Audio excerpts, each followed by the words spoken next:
7. However, if we want to use this rfind function to search from right to the left, and we will get this 9. That's a misunderstanding. It doesn't matter whether you use this rfind function and find function. As long as you find this substring egg, and this rfind and find methods will only return the index of the first character of the substring. Is that clear? Let me repeat it. So it doesn't matter whether you use this find methods or rfind methods to search the substring. The rfind and find methods will return the first character of the substring found in the string itself. Okay. So you see here, if we use string.rfind, and we will also get 7 here. Okay. We will not get 9. Okay. Is that clear? Okay, great. So if we check this string, okay, and the maximum index of this string is 10, right? So what will happen if we type like, we know that if we type this, we will get an S. However, if we type 11, what will we get? We will get an error message. That means that Python does not allow out-of-bounds indexing for individual characters of strings. But interestingly, if we do this, string 1 to 10, what do we get? We'll get this, right? Know this S. And what if we get 1 to 100? 100 is definitely out of bounds, right? What will we get? Actually, right? It's similar to this, right? So that means Python does allow out of bounds indices for slices. That means we can use this out of bounds indices in this slice function. However, we cannot use out of bounds index for this character selecting function. Okay, is that clear? Let me do it again. We cannot do this since this 11 is out of the boundary. Oh. Right? 11 is out of boundary, right? However, what we can do is to put a sufficient large number, even if it's out of the boundary, in the slicing function. Okay, okay. So that's the indexing and slicing out of bounds. All right. Now let's take a look at another example, which may better fit the following concepts. Maybe just the ABCDEFG. Okay. Maybe more ABCDEFG. A to N.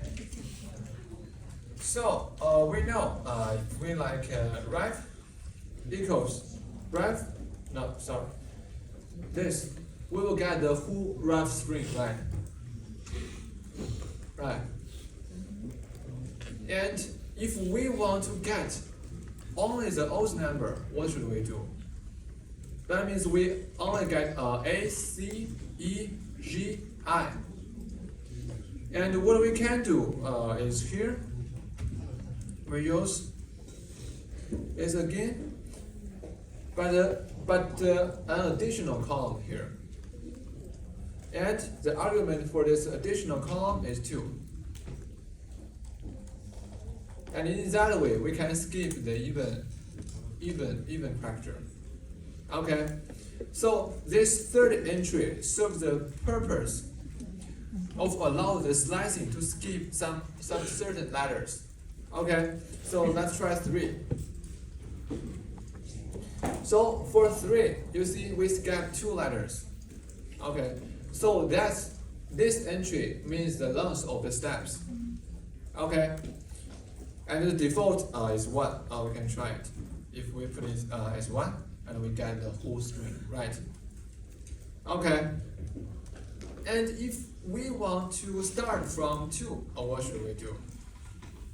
Remember, we can use this, right? And in that way, we start from C, right? Since C is index 2. Okay. And if we change this 1 to 2, what will happen? We will skip this D, we'll skip this F, we'll skip this H, right? So that's how we use this third entry to skip some certain letters. Similarly, we can use here. For example, right? The same. Okay. So that's how we use this third entry to skip certain letters and certain numbers. And interestingly, so here we got A, B, C, D, F, G, H, I, J, K, L, M, N. And if somebody want to reverse this string, what does that mean? We want N. We want to start here. N, M, L, K, J, from N to A. So what should we do? We can do this. -1. In that way, we can reverse the string. Okay. Okay. And during the break, one of us has asked me a very interesting question. So he asked me that can we do this? So from 10 to 5, can I do this? What will we get if we do this? We'll get nothing, right? We'll get nothing. However, if we let the third entry, that is the step, is -1, what will we get? Can we get anything from there? Right? So we start from this K. Okay. So that's how this step function works. Okay. Okay, so in that way we can slice it with skips. We can also try this one. If we have -2, and we will reverse the strings and skip some certain letters, like this. Okay. Okay, great. And also we can use the plus function to combine two strings. Okay. What does that mean? So simply we can like this: hello plus word, and we'll get a hello word. So we already know that from our homework 1 and homework 2, right? So that's how we combine strings.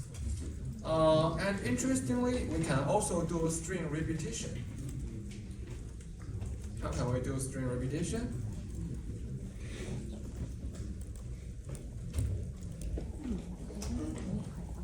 We can use a time function, time symbol.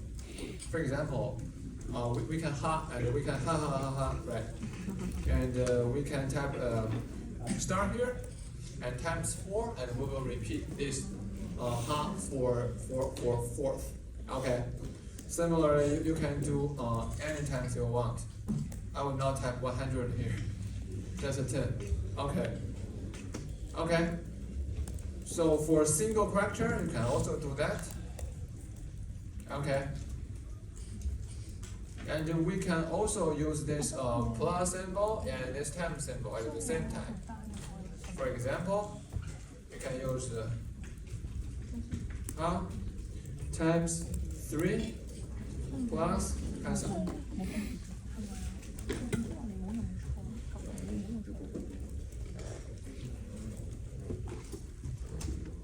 Okay, cancel. Okay, so that's how we use this this plus and times to do string combination and string repetition.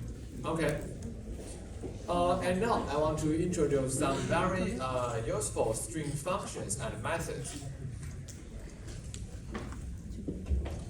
string functions. So we will discuss the difference between functions and methods later. But I think this is not that important at the current stage. Okay. So the first of all, thus. So this function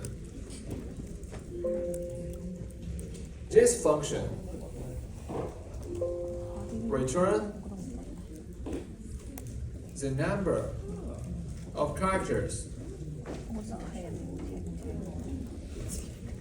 in a string. Okay, so let's try this example. ST. Okay, so we treat this as an example. So the length of this string is 11. So we got 11. So that's how this length function works. And the second one, the upper. So this upper function,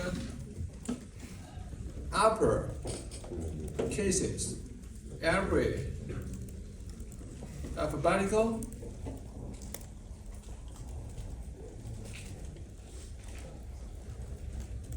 character.